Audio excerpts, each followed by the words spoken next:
बोलिए सतगुरुदेव की जय। आज सतगुरु कबीर साहब की मूल ग्रंथ बीजक से 11वीं रामायणी का सहज हिंदी अर्थ बताने जा रहा हूँ। आप सभी लोग ध्यान पूर्वक सुनेंगे तो अवश्य ही आप लोगों को इस तीन लोक के बारे में और क्या करना चाहिए जीव को सब पता होगा। साहब कहते हैं, मन ठाढ़ी कहूं तो सीधे नरक ले जाए। सतगुरु कबीर साहब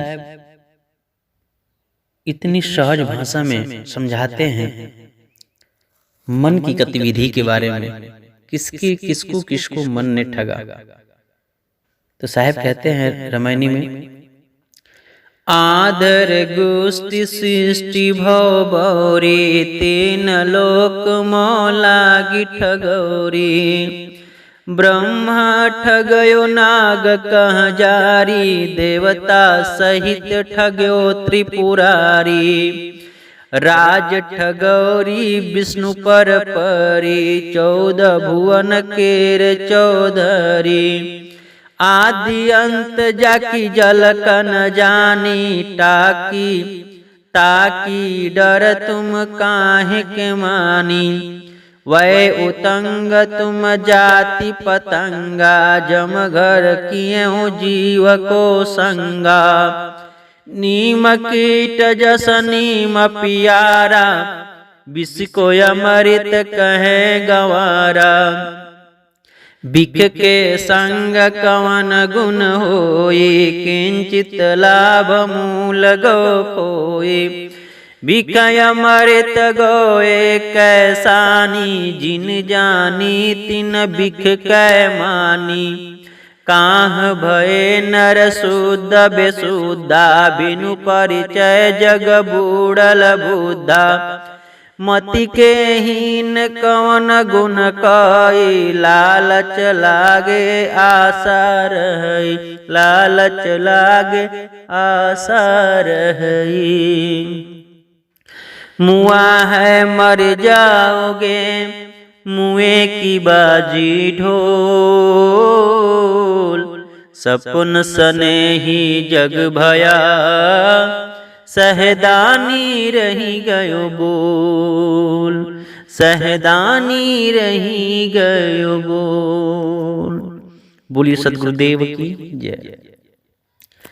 बंधुओं, सतगुरु कबीर साहब 11वीं रामायणी में कहते हैं, क्या कहते हैं?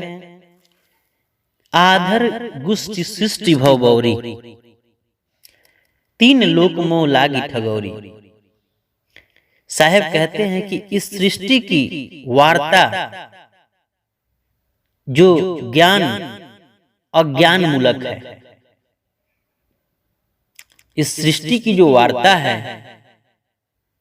वो अज्ञान मूलक है, जिसके कारण सृष्टि के सारे प्राणी बौरी अर्थात दिग्भ्रमित हो रहे हैं।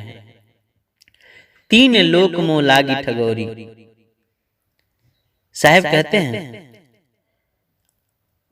सार शब्द की प्राप्ति करके आत्मज्ञान परमात्मा ज्ञान की प्राप्ति न होने से तीनों लोकों के सारे प्राणी ठगे जा रहे हैं। तीन लोक मोह लागी ठगौरी। ब्रह्मा ठगयो नाग कह जारी, देवता सहित ठगयो त्रिपुरारी।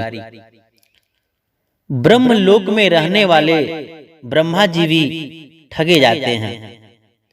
पुराणों के अनुसार लोक पितामह ब्रह्मा को बहुत कलंक लगा है। फिर नाग कह जारी, नागवंशियों की जो दुष्ट बुद्धि के कारण जन्म में जय के नाग यज्ञ के संग्राम में उसका नाश हुआ है। किसका? नागवंशियों का। भगवान त्रिपुरारी भी विश्व मोहिनी के द्वार ठगे गए हैं। देवता सहित ठगयो त्रिपुरारी। ठगे गए हैं, और तीनों देवताओं ब्रह्मा विष्णु महेश जी ने समस्त देवताओं को ठगा। ये ठगने वाला कौन है, ठगाने वाला कौन है? ये मन ही ठग रहा है सबको। सारे मन की खेला है। आगे क्या कहते हैं साहब? राज ठगौरी विष्णु पर परी, 14 भुवन केर चौधरी। राज ठगौरी, राजा लोगों को भी ठग लेते थे। कौन? विष्णु भगवान ने वामन अवतार में राजा बलि को ठगा था। विष्णु पुराण के अनुसार 14 भुवन केर चौधरी, 14 भुवन की संख्या बताया, 14 भुवनों की संख्या बताया गया है। उसमें ऊपर के लोग 7 है और नीचे के लोग 7 है। ऊपर के लोग को भूर लोग, भूअर लोग, स्वर्ग लोग, महर लोग, जन लोग, तप लोग और ब्रह्म लोग कहा जाता है। और नीचे के लोग, जैसे हम जहां धरती हैं, धरती पे इसके नीचे अतल, बितल, सतल, रसातल, तलातल, महातल, पताल, ऐसे करके 14 लोग। इस पूरे 14 लोग अर्थात 3 लोक में जो मालिक थे वो भगवान विष्णु 14 भुवनों के प्रधान हैं। उनकी ठगौरी यह है कि रात दिन प्राणियों के संरक्षण के लिए चिंतित रहते थे और भक्तों के लिए बैकुंठ छोड़कर भागे फिरते थे और लोगों को प्रकट होकर अपना जो है समाज में धर्म अधर्म का प्रचार प्रसार करते थे। ऐसा माना जाता है। साहब कहते हैं शास्त्रों की बात कि सब देवताओं ने भी ठगा। आदि अंत जाकी जलकन जानी, ताकि डर तुम काहे के मानी। साहब कहते हैं कि जिसका आदि और अंत ब्रह्मा नहीं जानते, कोई नहीं जानता आदि और अंत है संसार के लोग, तो उसका भय तुम क्यों करते हो। ऋग्वेद काल के पूर्व जब लोगों ने देखा कि वर्षा, आदि, भूचाल, आकर्षण, अतिवर्षण, जल प्लावन, दावाग्नि, अवस्था परिवर्तन,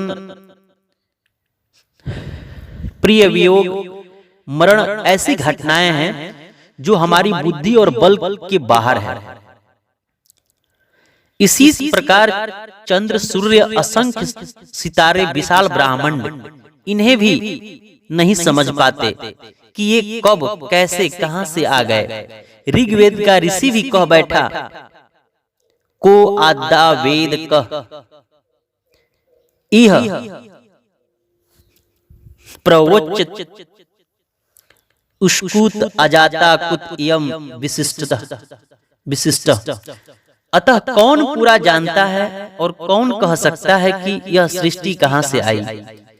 ये बात ये ऋग्वेद भी कहता है, कोई नहीं जानता। लेकिन सतगुरु साहब कहते हैं कि ऐसा नहीं है। जहिया कृतम न होता धरती होती न निरुत्पत्ति, प्रलय न होता तब की कहें कबीर। ये सृष्टि से पहले की भी बात बताते हैं साहब। और साहब कहते हैं अतएव मनुष्य की कल्पना की। आकाश में ऐसे देवता बैठे, कल्पना करने लगे लोग इतनी विराटता को देखकर कि ऐसे देवता बैठे नीचे की ओर हमें झांक रहे हैं, जो हम पर कोप और कृपा कर सकते हैं। यदि हम इन्हें खुश कर सके तो बहुत से उपद्रवों से बचकर सुख पा सकते हैं। फलतः मनुष्य हवन, तर्पण, बलि आदि के द्वारा उन कल्पित देवताओं की पूजा उपासना करने लगा। जब आदमी और सभ्य हुआ तब उस सारे देवता को एक बद्ध कर एक महान देव को मान लिया। उसकी पूजा सेवा कर उसकी नाराजगी से बचने तथा उसके आशीर्वाद को प्राप्त करने की अभिलाषा करने लगा। कबीर साहब पवित्र कर्म, नैतिकता तथा आत्मज्ञान के बल से बलवान थे। साहेब तत्वदर्शी तथा निर्भीक पुरुष थे। अतएव वे कहते हैं कि हे मनुष्य, जिस कल्पित देव का आदि अंत तथा वास्तविकता ब्रह्मा तक नहीं समझ सके, उसका तुम भय क्यों करते हो? विश्व में एक कारण कार्य व्यवस्था है। भौतिक जगत अपने नियमों से चल रहा है और जीव अच्छे बुरे कर्मों से सुख दुख पाते हैं। तुम्हें दुख और सुख देने वाला कोई देव नहीं है। अपने ऊपर देव की कल्पना की अज्ञान से उत्पन्न है। उठो, स्वरूप ज्ञान में जागो, सार शब्द को पहचानो, आत्मज्ञान को पहचानो, अपने कर्मों को सुधारो और किसी का भय मत करो। इसी को साहब कहते हैं, ताकि डर तुम काहे को माने, तुम क्यों डर करते हो? वै उतंग तुम जाति पतंगा, जम घर क्यों जीव को संगा। वै अर्थात निरंजन ब्रह्म मन ऊंची अग्नि शिखा है और तुम उसमें अर्थात मन से उत्पन्न इच्छा में कूदकर जलने वाले पतिंगे हो। जम घर क्यों जीव को संगा। निरंजन निराकार ब्रह्म मन यमराज की पूरी सृष्टि घर है। निरंजन निराकार ब्रह्म अर्थात मन यमराज की ये पूरी सृष्टि जो है घर है। यह सृष्टि मन से उत्पन्न हुई है और इसमें रहने वाले जो जीव हैं कुछ भी करते हैं अपने मन के द्वारा। सब यम का कार्य होता है, वो यमराज के पक्ष में ही होता है, मन के पक्ष में ही होता है। और वह जीव अंत समय में, वह जो जीव है अंत समय में सार शब्द की प्राप्ति न होने से आत्मज्ञान नहीं हो पाता है। उसके कारण जीव जन्म मरण के बंधन में पड़कर 84 लाख योनि में चला जाता है। जम घर क्यों जीव को संगा। नीम कीट जस नीम प्यारा, विष को अमृत कहें गंवारा। जैसे नीम के कीड़ों को नीम ही अच्छा लगता है, वैसे मूढ़ जीव मनुष्यों को माया मोह को, जैसे जो मूढ़ जीव को विषय मोह माया गलत कर्म करने में आत्मज्ञान परमात्मा ज्ञान नहीं होता है।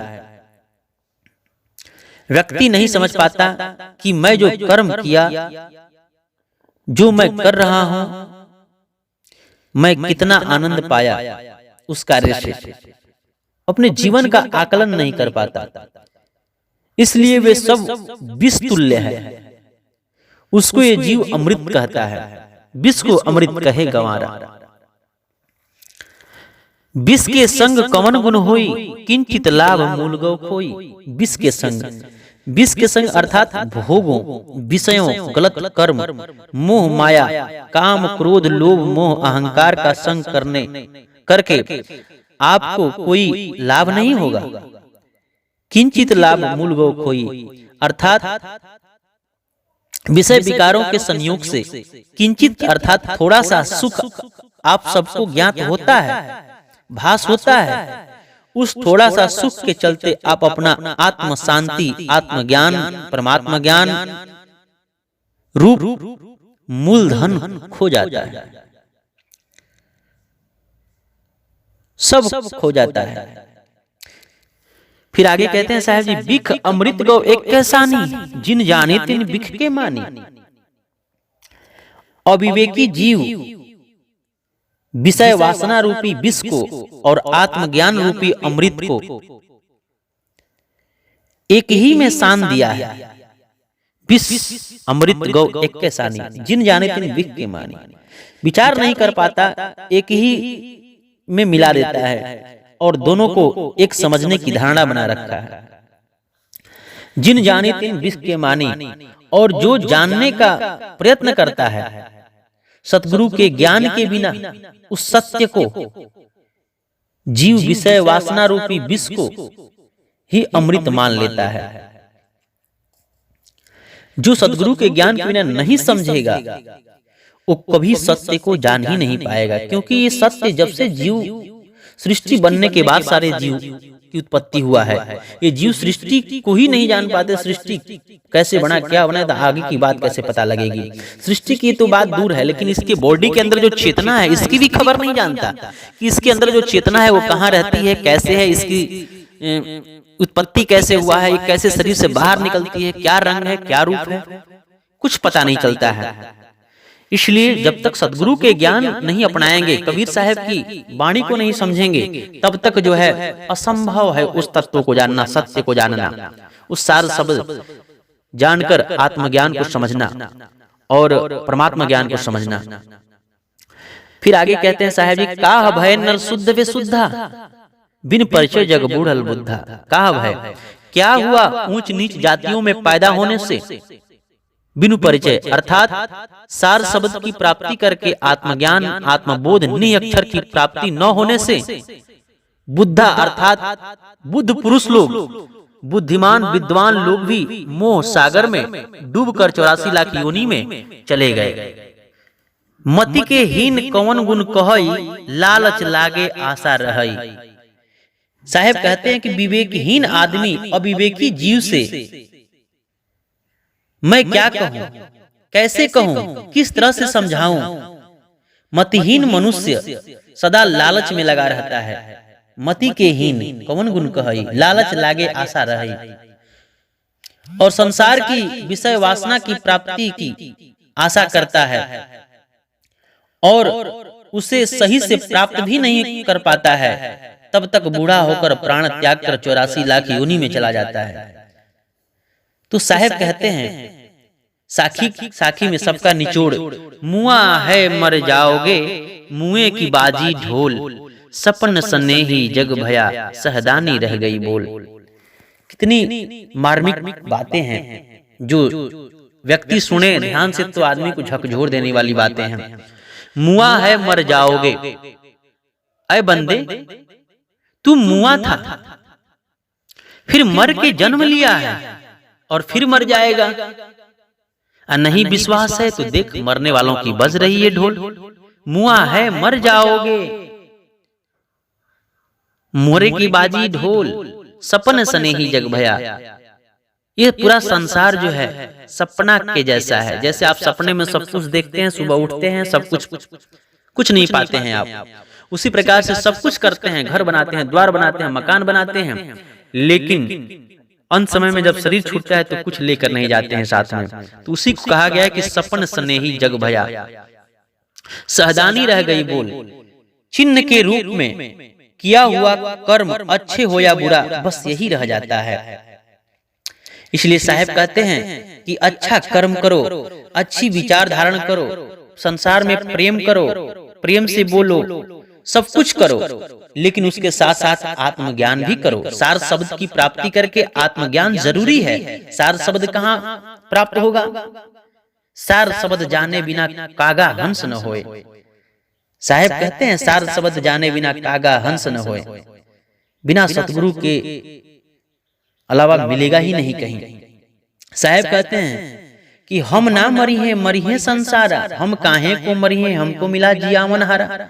जिसको सार शब्द की प्राप्ति हो जाए उसको आत्म ज्ञान और आत्मबोध भी हो जाए, और आत्मज्ञान जब होगा तो उसको निअक्षर की प्राप्ति भी होगी। जब निअक्षर की प्राप्ति होगी तब जो है ये जीव सतलोक अमर लोक में विराजमान होकर अपना संपूर्ण जो जीवनचर्या है, जो इसकी आशा लगा रहता है आनंद की, वो संपूर्ण आनंद में होकर परमात्मा के साथ में विहार करेगा।